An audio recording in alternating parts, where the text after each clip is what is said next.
Good afternoon, everybody. Before I go any further, I'd just like to acknowledge that the work I'm going to present today isn't mine alone. It involves contributions from many people, and some of them are shown here, and there are many others whose I just didn't have space on the slide to show them all. Okay.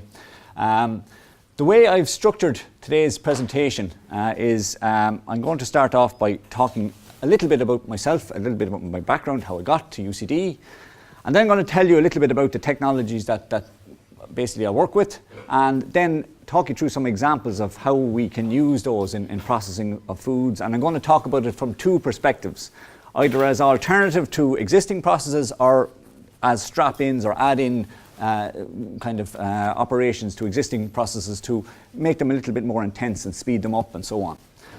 And then I'll finish off at the end by talking a little bit about what the future holds for this whole area. So telling you a little bit about myself, I suppose to start off with, I grew up in South Kildare, outside of a little village called Castledermot.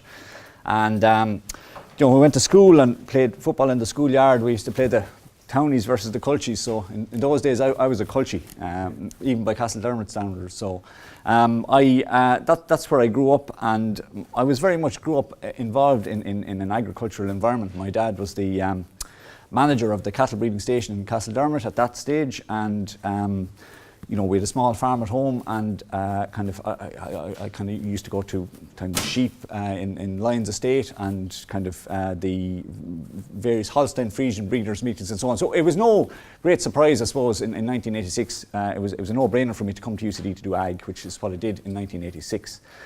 And in those days, ag was a 5-year degree.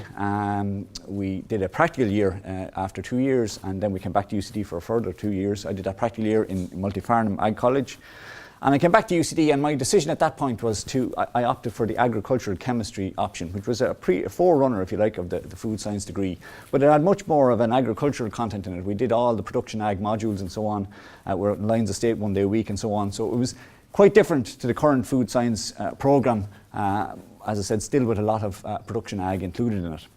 And when I finished that degree, I was at a T-junction really. There was two areas that really fascinated me. One was the whole area of ruminant nutrition, ration formulation. I used to work for a grain merchant during the summer, and he used to do a lot of feed compounding and so on. So I was interested in that whole area, but I was also very interested in processing, food processing. And basically at that point, I had the option of a PhD in Teagasc in Ashtown, registered here in UCD, in the whole area of food processing, and using a new tool or a different strategy, if you like, to try and tenderize meat. It was using ultrasound to try and produce the perfectly tender steak. And that's what I did. I started there in 1991.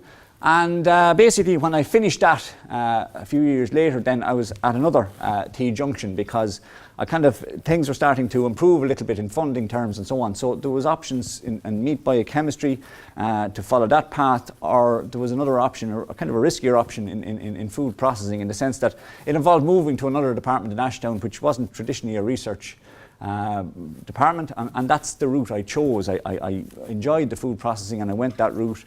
And luckily enough, as it turned out for me, 2 years later, a position turned up in UCD in the whole area of food process technology, and that's how I got here. So I was kind of lucky, right place, right time, with the appropriate background or whatever.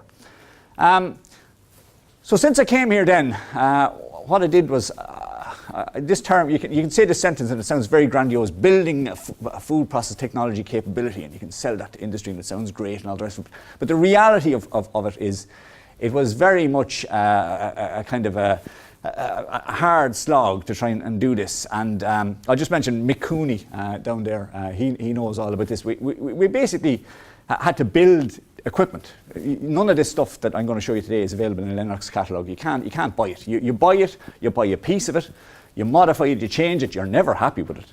You're constantly modifying it, changing it, adapting it for new jobs, and that's what we did. So there's not a plumbing supplier, electrical supplier, stainless steel fabricator, pneumatic, hydraulic, whatever supplier this side or the far side of the Liffey that doesn't know either myself or Mick Cooney nearly on first name terms out of this work. Okay.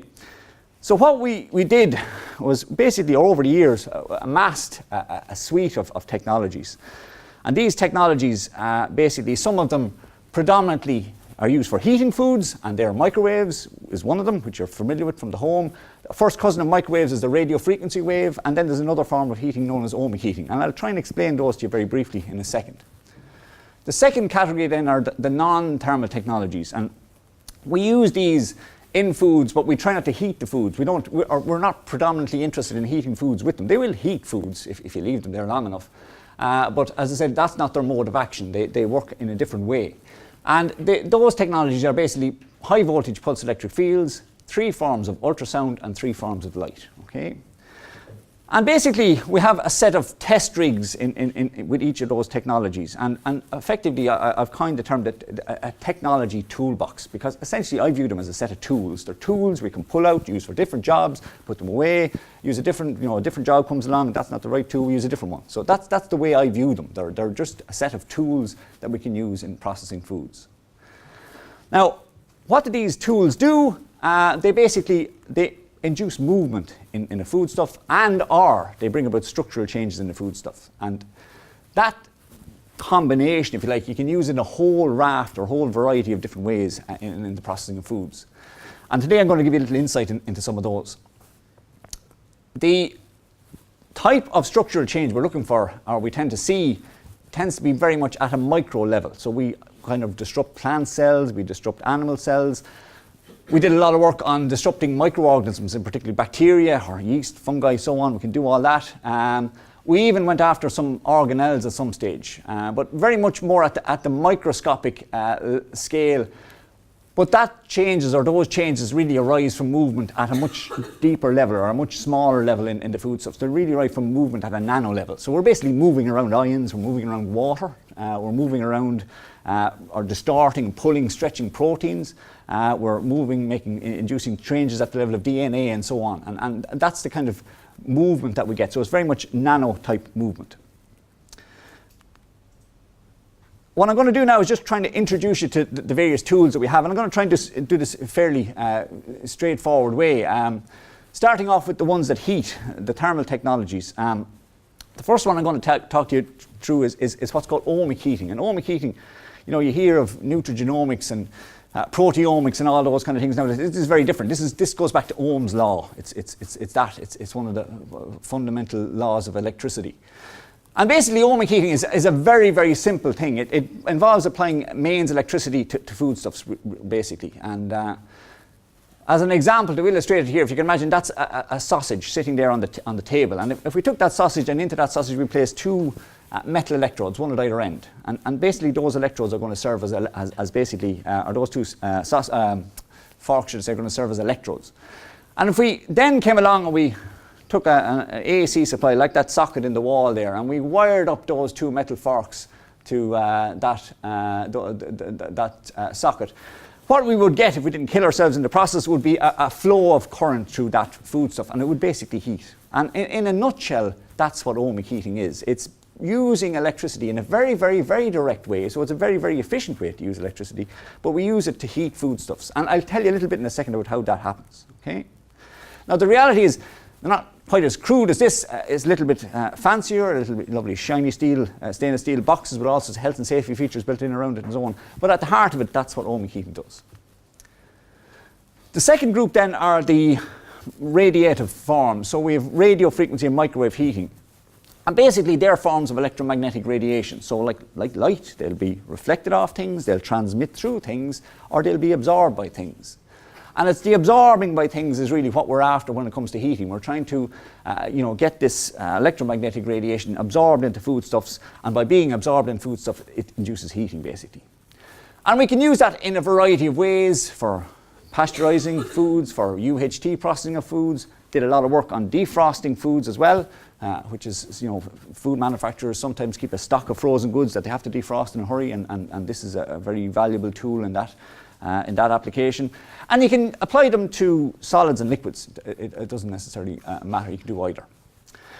Now, to try and explain the difference between the 3 of these, and I'll try and keep this very, very brief, they're all what are called forms of electroheating. So they induce movement within a foodstuff, and this movement causes what's known as really nano friction. It's kind of, it's heating within the foodstuff. It's what's called really volumetric heating. You heat from the inside of the food rather than transferring heat from the outside.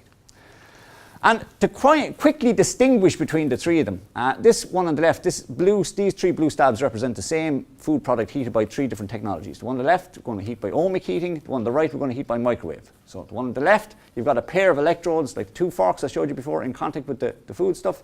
The one on the right is like a microwave sitting in a microwave oven. So microwaves bounce around an oven like a ricocheting bullet, if you like, and they intercept the product from all directions. So there's no electrodes involved. And the middle one is radio frequency heating, which is like a capacitor. Don't worry too much about the details of that. As I said, it's just a directional form of electromagnetic radiation. These things all produce electrical fields. Electrical fields interact with charged entities in the foodstuff. So here we've got dissociated ions, so Na plus, Cl minus ions in all three products. And we've also got molecules with partial positive, partial negative charges on them. So we've got a dipole like water, so it has a partial positive, partial negative zone to it. Under the influence of these electrical fields, all of these things move really, and it's really down to frequency where you get most of your heat from. So at the high frequency end of it, we've got microwaves, and at the low frequency end of it, we've got ohmic heating. So ohmic heating, it's about 50 cycles a second, right? Whereas microwave heating is about 2,450 million cycles a second. So if you can imagine 50 euro or 2,450 million euro. Think of it in those terms. The order of magnitude is huge here. But the thing is, what's generally accepted is that the higher frequencies, you tend to get more of your heat due to kind of a spinning action of dipoles. The frequency is so high that there's not as much time for the movement of ions, whereas at the lower frequencies, there's longer time for more ionic movement. So you tend to get more of your heat from the movement of ions. So basically that's what happens in the foodstuff. It's just down to movement, friction within the foodstuff, and then depending on whether it's high frequency or low frequency, you get it more from water or more from ions. As I said, that's basically it in a nutshell. So in summation then on that, as I said, from electroheating, it's friction, nano friction at a nano level, like rubbing your hands together is like the ions movement, or like spinning your tire in the mud, as you can see here, or like that brake disc on the Ferrari there, which is spinning around. As I said, it's just friction due to spinning, or Bear Grylls there trying to light a fire in the middle of the jungle. The non-thermal ones then that we work with, just to quickly introduce those to you, there's a range of them. I'll start with the electrical one first, and then I'll move to the other ones. This one is called high voltage pulse electric fields. Now it's DC electricity as opposed to AC here.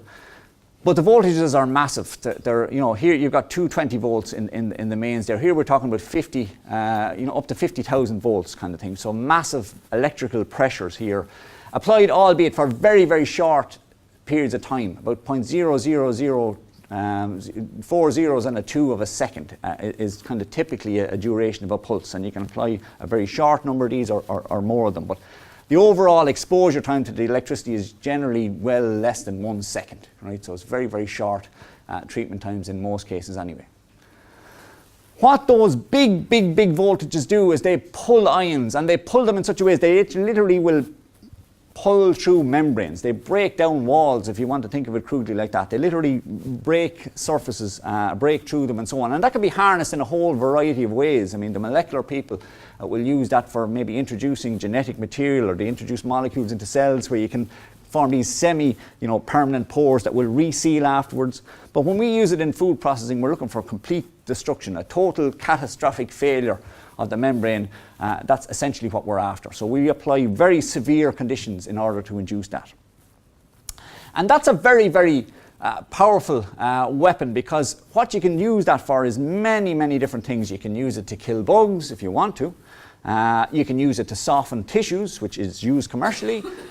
You can use it for extracting things out of cells. You can use it to speed up drying. So by puncturing these holes, as I said, in the actual cells, all of these operations basically are speeded up or take place essentially. If you want to think of it in crude terms as an illustrative, just to kind of keep in the back of your mind how it works, it's essentially like that bullet.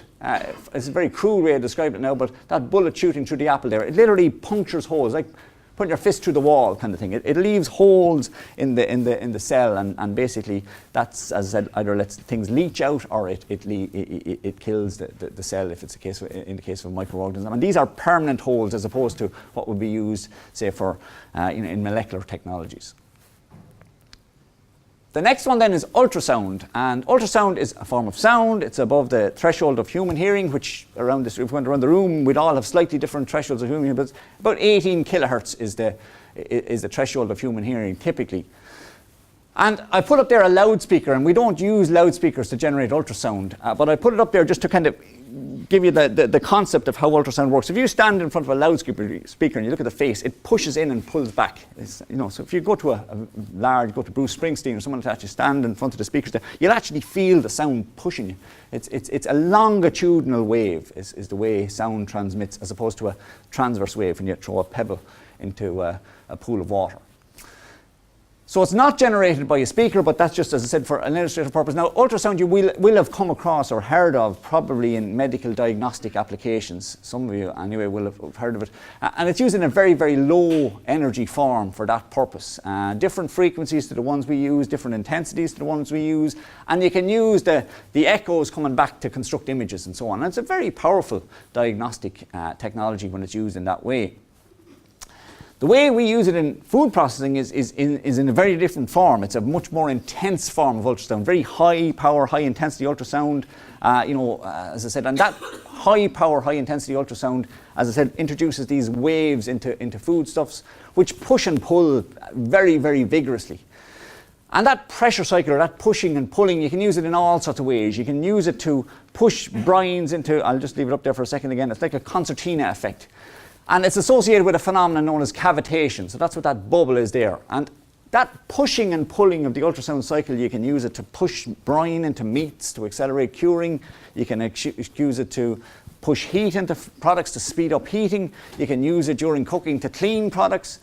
You can use it to actually pasteurize and extract things as well. Basically, if you look at the next slide, because those cavities that I showed you there are very unstable. And when they collapse, they kind of send out a shockwave as well, and that shockwave is very disruptive, and it'll break up microorganisms and it'll disrupt cells and so on. And you can use that and harness that to release things from foodstuffs.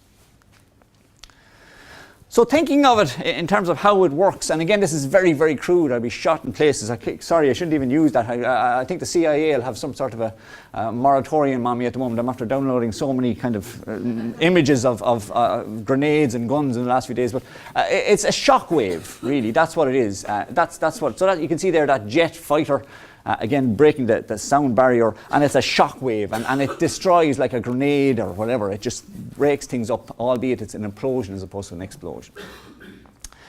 The final one then, I'll just quickly rattle through this one. This is the light-based technologies, and there's three of them that we use. We use UVC is the first one, and UVC basically disrupts at the level of DNA. It disrupts bonding in DNA essentially, and effectively, if you use that on microorganisms, it inactivates them, and that's how that one works. Blue light and high intensity light then. Blue light is a narrower spectrum form of light. It sits on the cusp of visible and UV, much narrower spectrum, and that one, along with high intensity light, it disrupts at the level of the cell membrane by thermal effects. And also the high intensity light is very, very broad spectrum form of light, and it also disrupts at the level of DNA. So this is one we, in our group anyway, we tend to focus it on it just purely for decontamination of surfaces or for pasteurization as an alternative to heat.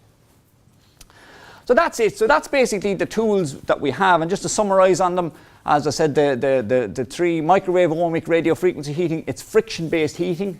Ultrasound will heat to some extent when the cavitation collapses and so on, but it's very much a shock wave type of effect. Pulse electric fields, as I said, think of the bullet from a gun, and light-based technologies, as I said, it's disruption of DNA and so on. Now, using these then in food processing, just to kind of break it up for a minute, that's my son Michael there, and he loves Lego, right? And he loves Lego, and he plays with Lego, and he talks to his friends about Lego all day long if you let him. And one of the things he likes about Lego is this series Lego Ninjago, and it's about this series of little Lego characters, and they trying to find their true potential. That's what they set out to do. And really that sums me up at a level in the sense of what I do here. I'm trying to find for these technologies, where are their areas of true potential? And I'm not the only one. There's other groups in other universities all around the world doing this as well. So you're looking for niches and applications and places where these things can be used. So it's niches in food processing. It's possibilities. It's like playing soccer, getting into space. It's kind of, different ways of doing things and applications that could be applied commercially. And another angle is the whole area of marginal gains. I mean, those of you that follow cycling, you've heard of Team Sky, and they talk about British cycling use as well, marginal gains theory. And that's sort of something that processors, it resonates with processors. Marginal gains in food processing is something that resonates with them. And these marginal gains, they come about in a number of ways. You can have marginal gains in terms of product quality, so you can have a better texture, a better flavour, a better colour, a more natural, less processed type product. So there's marginal gains there for the consumer. That's kind of a gain for the processor as well, because sometimes they can sell it at a higher price, sometimes not. The marginal gain for the consumer, or the processor should I say, a lot of the time is financially driven. If they can save money, or if they can get more yield, if they can do it in a more efficient way, that resonates with them quite a lot. And then there's the whole area of recycling and waste streams, and that's becoming more and more important. And again, these technologies have roles to play, I think, in that whole area. So what I'm going to do is I'm going to talk you through a few examples of applications for these technologies, how they're used, and they're used in two ways. They're used either to replace existing unit operation. Now when I say unit operation, what I mean is a step, a physical step in a process. That's the best way of describing it here. It's a physical step that does a defined job. So one way we can use them is literally take out existing steps and put one of these things in instead. Over the years, I've kind of found that instead of doing that completely, we've moved more towards kind of retrofitting them, putting them in to try and intensify the process a little bit more. And I'll try and tease those two concepts out with you over the next few slides. So starting off with just a simple example, and going back to the Ohmic Heating example that I gave you at the start. One of the big issues for the meat industry is the fact that meat products, and particularly the large diameter ones that you buy, say for sandwich, if you have inclusion in your sandwich, they're very large diameter products, and they take a long time to heat, and that's because the heat transfer is conduction-based heat transfer. And you can see that there if you look at this graph. This shows a cross-section through a meat product, is meant to represent it anyway. The heat transfers from the outside to the centre. If you looked at the temperature profile, depending on whether you put it into a preheated oven or a cold oven or whatever, what you'd always find is the surface heats first and then the centre lags behind. And it takes a good while for the centre to catch up on the surface. And the net result of that is you overheat the surface and you lose weight from the surface, and you lose moisture and so on from the surface of the product. And there's a penalty for that, right? So that's, as I said, an issue for the meat industry. And we looked at these technologies as an alternative to conventional heating. And as I said early on, we were looking to completely replace conventional steam cooking or immersion cooking with these technologies.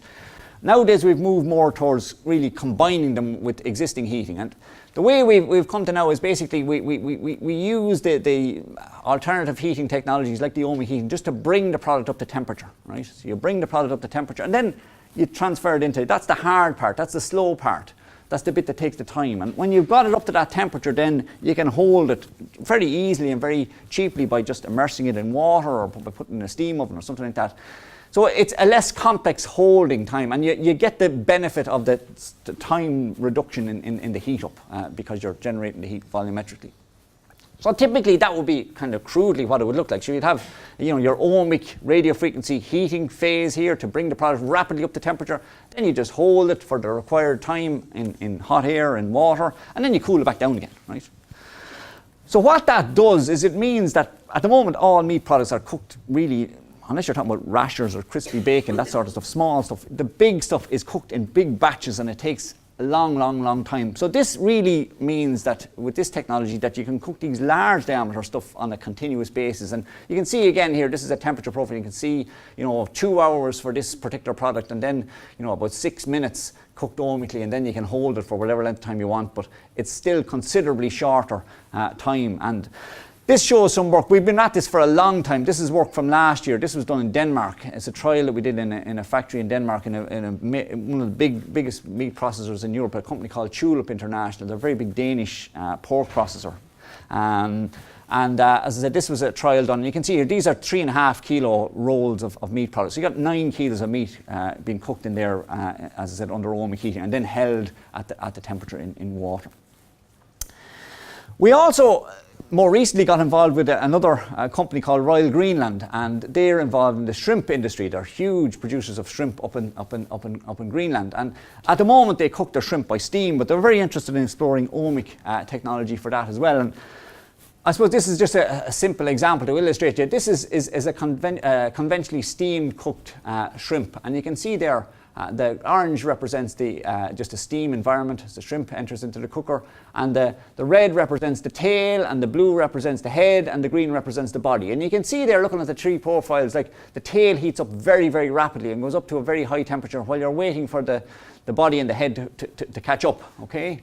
And the name of the game here is to get above 72 degrees. So what you end up doing is you end up overcooking the tail while you're waiting for the head to heat up to the appropriate temperature. And that causes losses and juice losses and so on. And by contrast, that's the same product, the same size shrimp and so on, cooked ohmically. And you can see the three lines sit on top of each other. So it heats volumetrically. It doesn't differentiate between the head, the body, the tail. They all heat at the same time. And as I said, it heats up very, very rapidly. You can see the reduction in the cook time. And I could show you lots more graphs of this, big shrimps versus small shrimps, and the big difference in conventional cooking, and how much more uniform they are when they're cooked ohmically, and so on. So it's just an example to show the uniformity of this type of heating if you can get it right.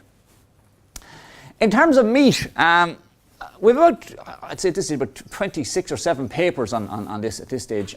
So, I mean, I'm just showing you a snapshot today, but we learned a lot as we went through this. We kind of found out about all the critical parameters in relation to the equipment, things like electrodes and thicknesses of electrodes, and basically you could be heating the product volumetrically with a big heavy electrode in contact with it. It'll draw all the heat out of the product, and you get a cold spot in a funny place.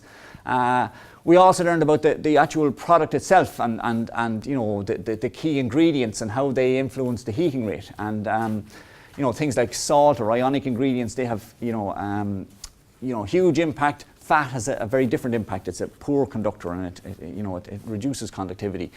And distribution of these ingredients, all of these factors are all very, very critical in terms of the uniformity of heating that you get. In terms of quality,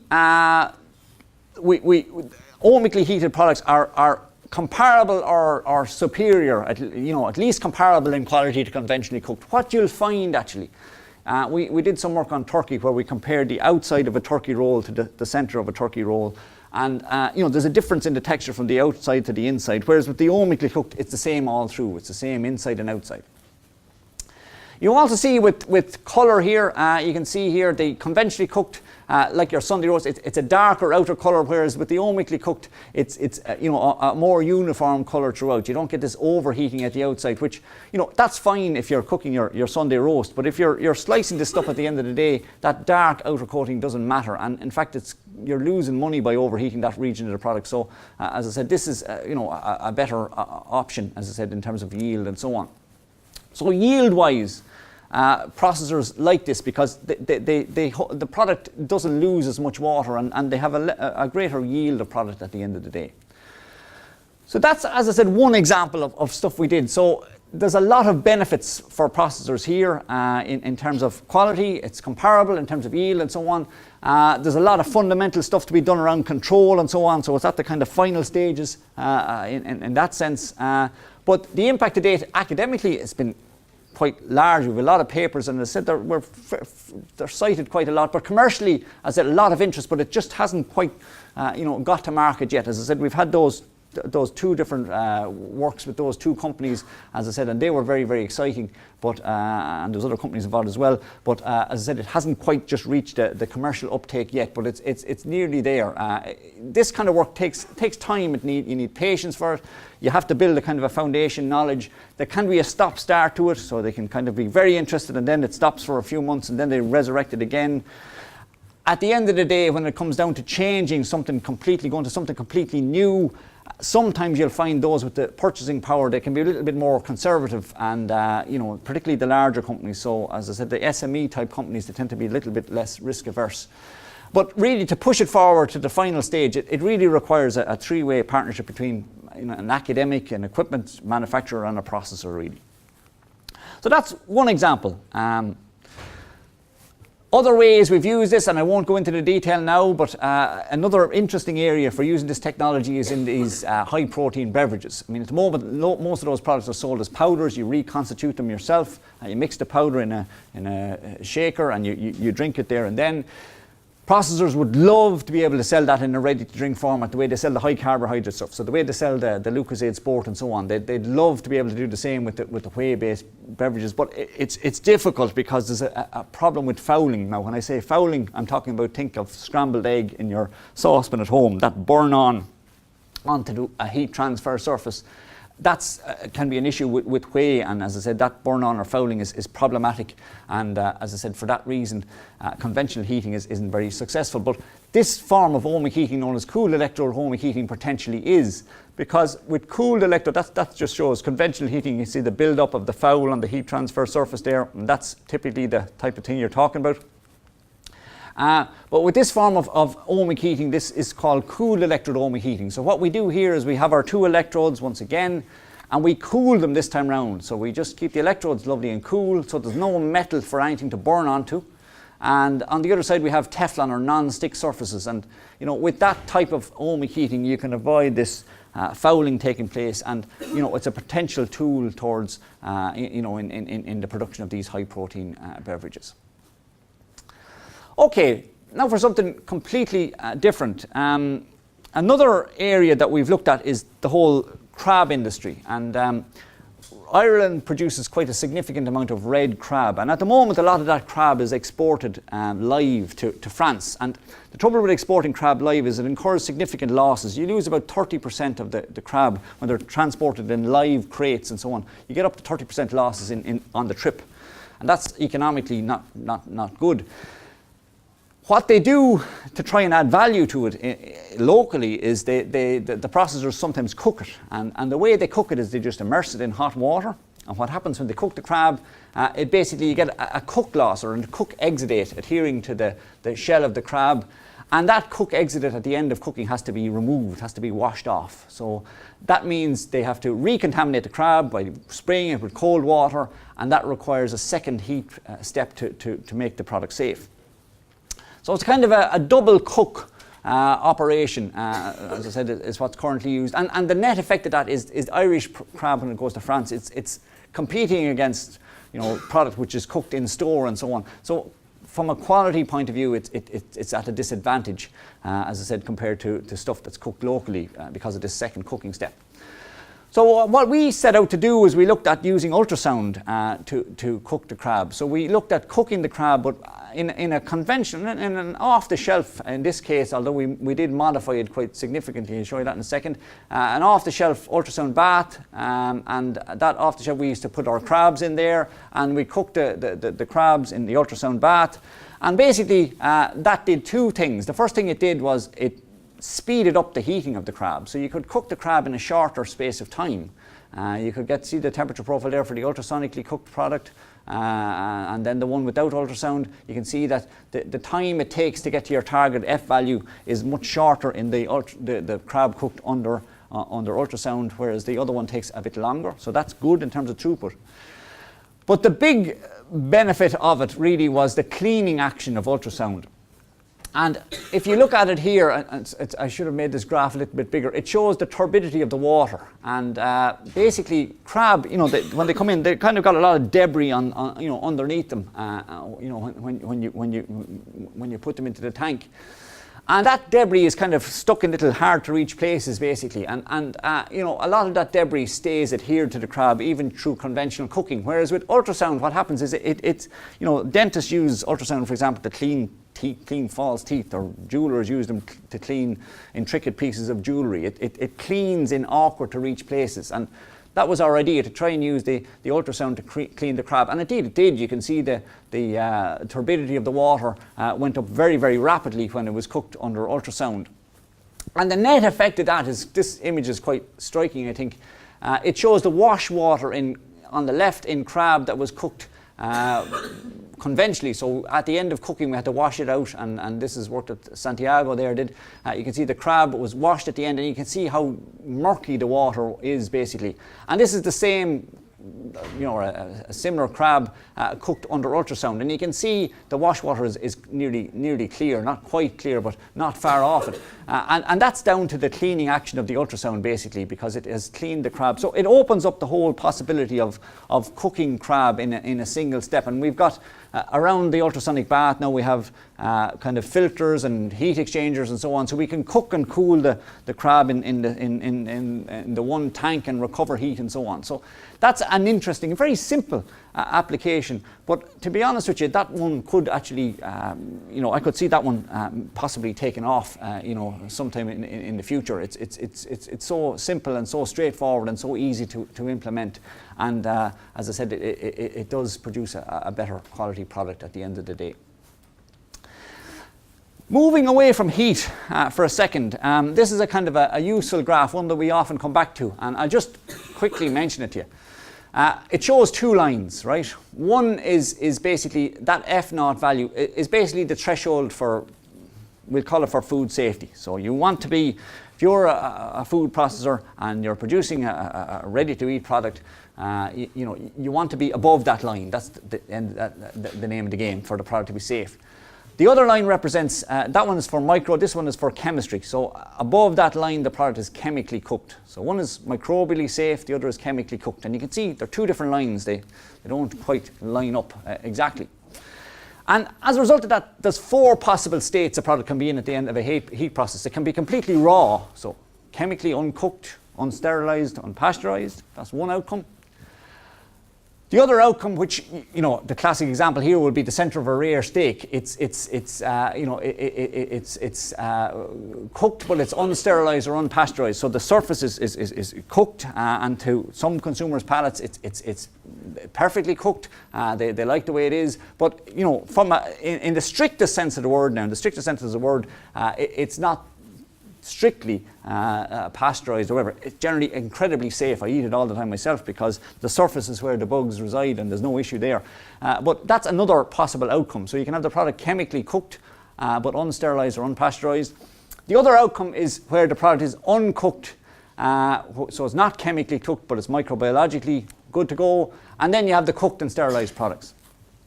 And basically you can also have overcooked as well, which we won't get too hung up on that today. As a food processor, generally you want to be above that line. So you want to be able to sleep in your bed at night knowing that the product you've sent out is safe for consumption. So that it's not an option to be over here. It's fine in a restaurant or whatever where you're producing stuff and serving it straight away, but in the food industry where you're shipping stuff out, you want to be above that red line. That's kind of nearly a given. The thing is, though, if you're in the beverage industry, people like fresh-like products which are they taste fresh, but they still want the convenience of a long shelf life and so on. So, it's nice if you're a beverage processor to kind of end up in that zone there, where you don't have the negative impact of heat, but the product is lovely and fresh and tastes like the fresh product and so on. If you're a meat processor, as I said, you generally want to end up here. You want to end up cooked and you want the product sterilized or pasteurized. Now, that then brings us to a niche, coming back to here. How could we use these non-temperament technologies to maybe bring our product into that zone there? So we avoid heat and do it, still render the product safe. And if we look at the two main beverages that are on the market, the two big sellers, one would be, of course, fresh full-fat milk. And the other, if you looked at fruit juices, it would be fruit juice, orange juice from concentrate. That would be the biggest seller in Ireland on the Irish market. And those products are pasteurized using 9 times out of 10 what's called a plate heat exchanger. And these technologies that I'm going to show you in a second, you can't compete with that technology for those types of commodities. They're big volume, low margin commodities. Like if you take the fruit juice from concentrate, it's already been heated extensively in the evaporation. So there's no real benefit in avoiding heat because they're already heat damaged. So as I said, that's not a niche where you would use these technologies. What is a niche, though, are these types of products. So something that's freshly squeezed. You know, so premium product. It's not from a concentrate, it's squeezed, and then you want to do the minimum amount of heating on it or avoid heat completely. And as I said, that's what brings us into the whole area of non-thermal pasteurization of beverages. Another niche would be in the cheese industry. If you want to use non-pasteurized milk, so you don't want to heat your milk to make cheese, you can consider using some of these technologies to maybe make the cheese, the milk safer microbiologically, but not negatively impact on the quality of something like cheese. Okay, so there's a niche there. There's a niche for minimally processed products. Now, the way we went at this was we used a number of technologies together, right? And I won't get too hung up on this. We used things like the pulse electric fields that I talked about at the start, and we use it in what's called a hurdle approach. So what a hurdle approach is, basically, if you're a bug, basically, and you know, if I heat you a bit, I mightn't kill you. And if I cool you down a bit, I mightn't kill you either. And if I add in salt, well, because you mightn't like the whole lot. The whole thing gets too much for you. If you put enough hurdles or enough barriers, you can slow down or even completely eliminate bugs from a food by putting hurdles in place. And our idea was to combine these technologies in a physical hurdle approach. So we tried using pulse electric fields with things like ultrasound and with telling me my computer's about to restart. I don't have to let that happen. So you can combine pulse electric fields with various forms of ultrasound. You can combine it with various forms of light. And the idea is all of these technologies have very different modes of action. And the idea is a bit like hitting, it's like kind of like, if you look at Mike Tyson there, kind of knocking out the bug. You know, you hit it with the right, you hit it with the left, and you hit it with an uppercut. And it's the combination of the three blows that knocks the man to the ground. And effectively, that was the approach we were taking. We were using different physical techniques to kill bugs, basically by the sum of the parts. So we were trying to avoid heat, as I said, a severe heat process, and as I said, preserve the product.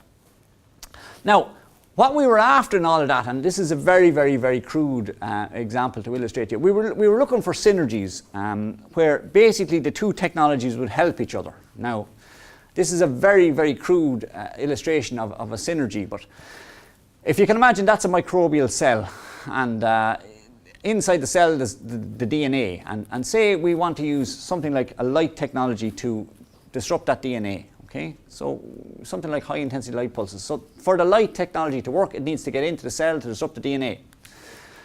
Now, if you can help that light to get in there, and this is a very crude example, but if you can in some way make the cell membrane more permeable to light, so you can put in transient pores in it or something like that, you can let the light in, to be honest, which is a very crude way of describing it. So basically what's happening there is the light is finding it easier to penetrate into the cell, and as a result of that, you get what's called a synergy. So they help each other. One technology helps the other. The pulse electric fields helps the light to get in. You get a better kill. And that works with those technologies. If you can imagine that even in an emulsion with lipid droplets floating around and so on, those two technologies still work fine together. Now, to illustrate, so that would be a synergy. So 1 + 1, one on its own kills one log, the other on its own kills one log, but when you add them together, you get more than 2. You get 3 or 4 or 5, so they help each other.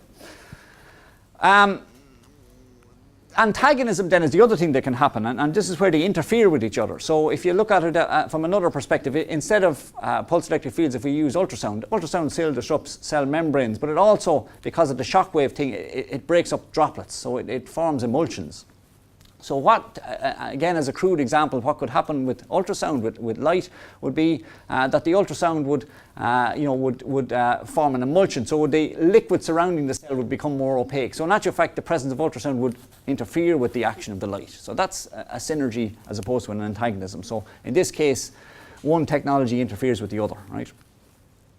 So in a nutshell, that was the approach we took, and we went back to have another look there recently at the raw data from the various publications we had over the year, and we looked at it. We kind of did a graveyard mining exercise on it just to see, look at the whole big picture of it, because we looked at this across a wide variety of products over the years.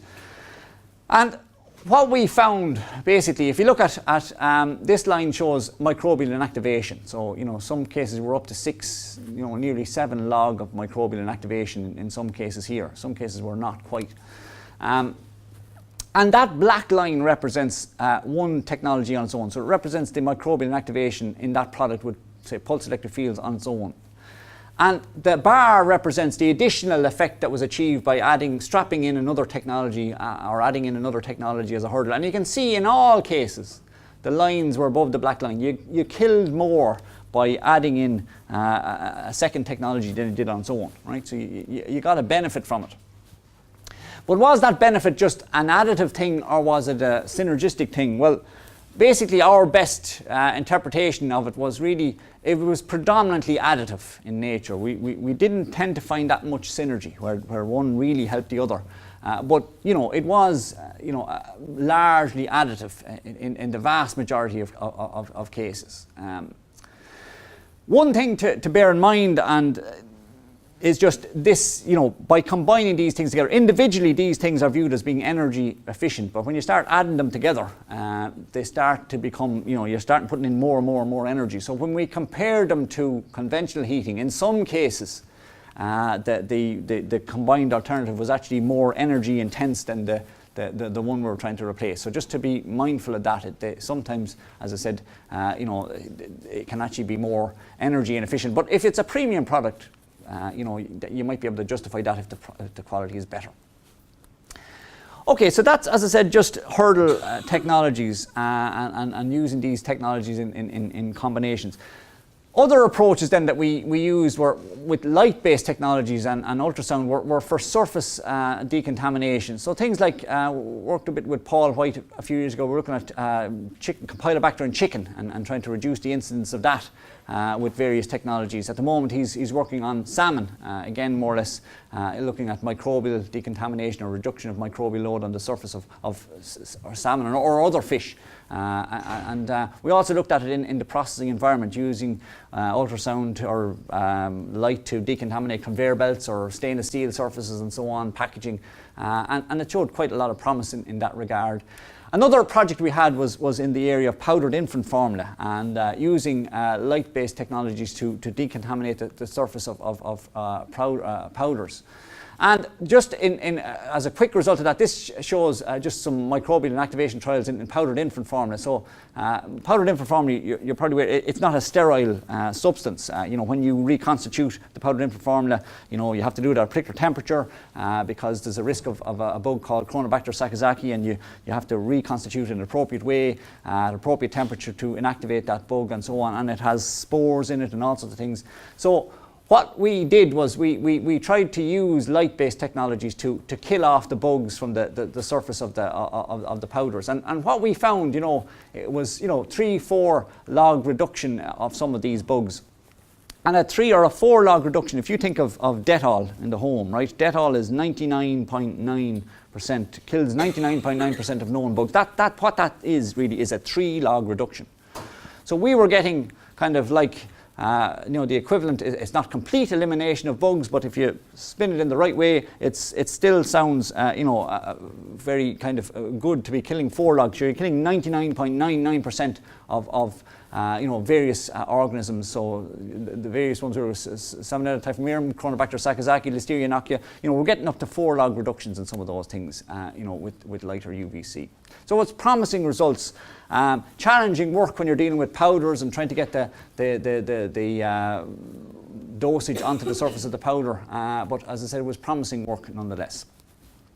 What I'd say about the whole microbial inactivation area, there's still an awful lot of unanswered questions in that whole area.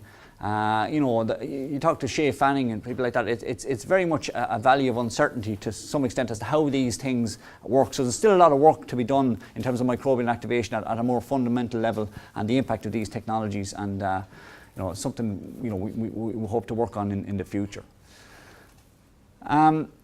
The other things I'll just quickly mention to you, that's valorisation of waste streams, and there's gold in them there hills. I don't know if you've heard that. There's kind of there's a huge interest at the moment in waste streams coming off processing lines, and those waste streams, while they're not foods in their own right, they do have kind of valuable compounds in them if you can get them out from them. And if you can get them out in a realistic and sustainable way. And as I said, that we've done a little bit of work on that more recently, and certainly with Nigel, you know, and a few of the postgrads are here and Mick O'Sullivan as well.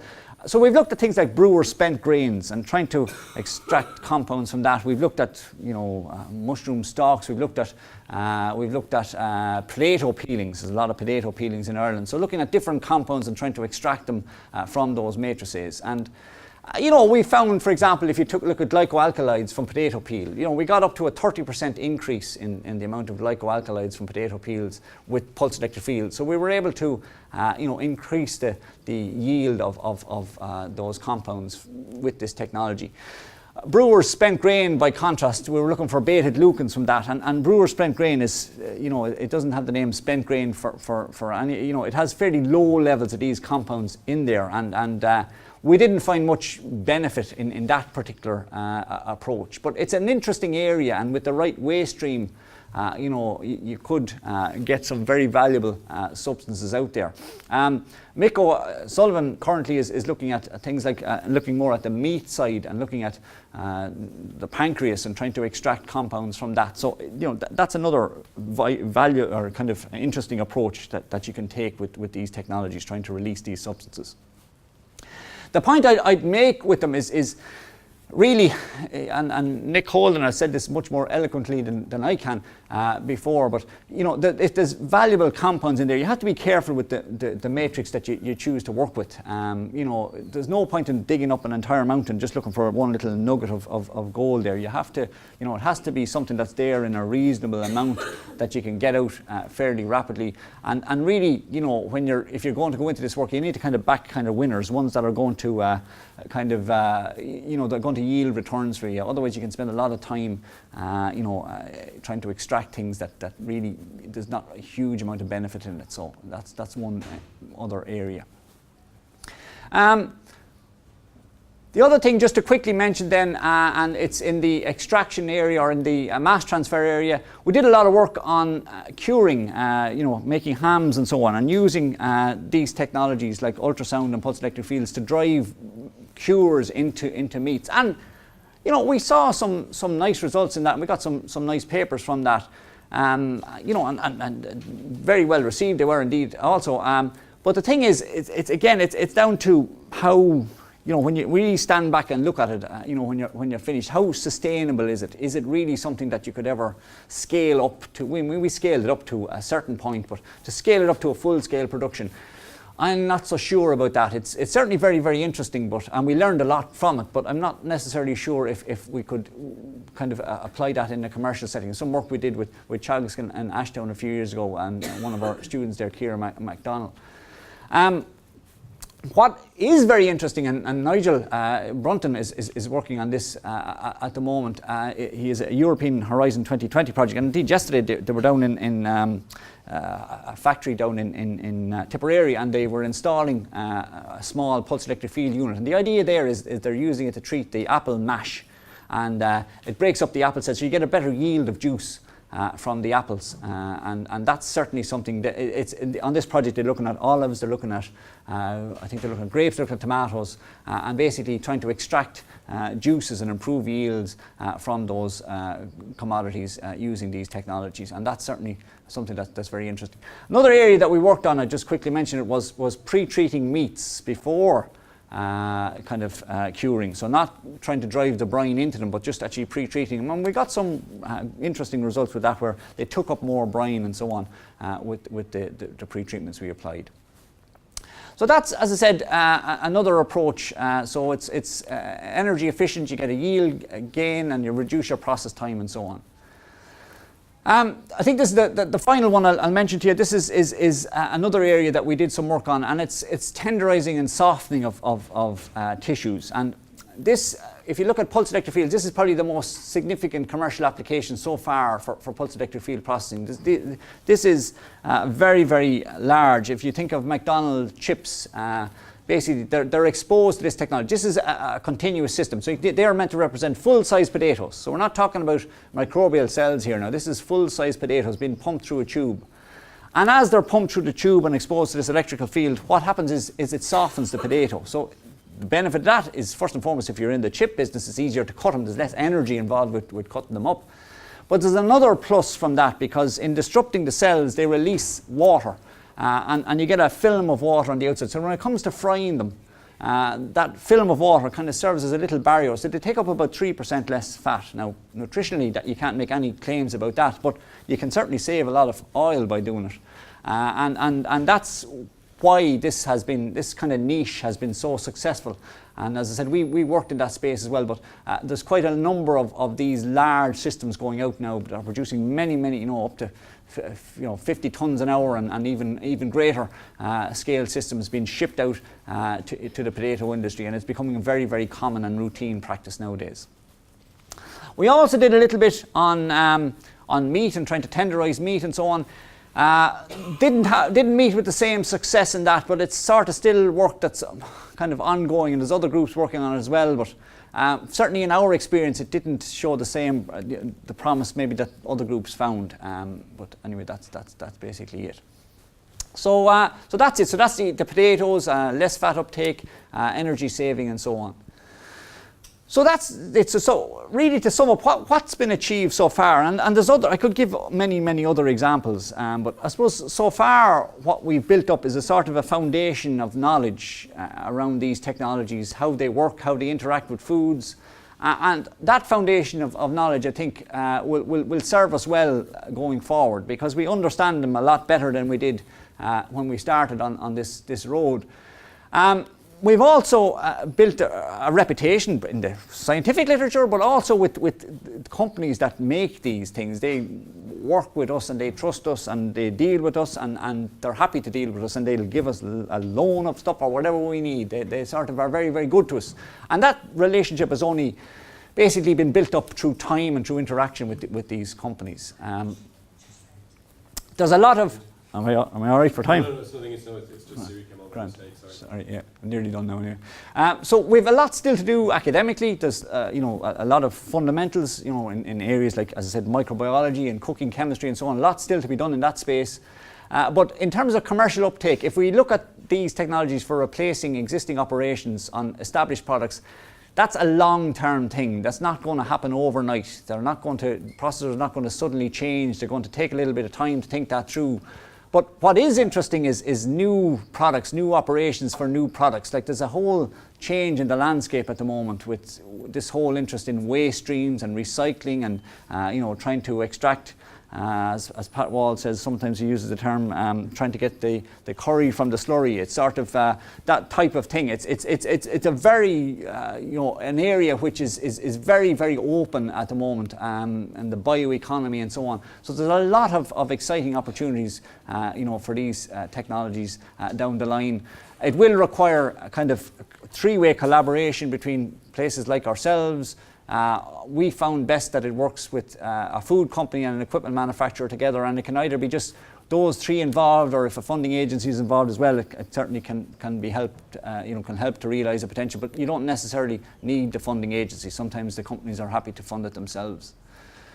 And that's it really. As I said, these technologies, they'll fit into all these global issues. They won't be the forerunner, but they're kind of tools, if you like, that can be used to deal with a lot of these issues going forward. And really, that's as much as I have to say today on that area. So I'm happy to take any questions you might have on this presentation now.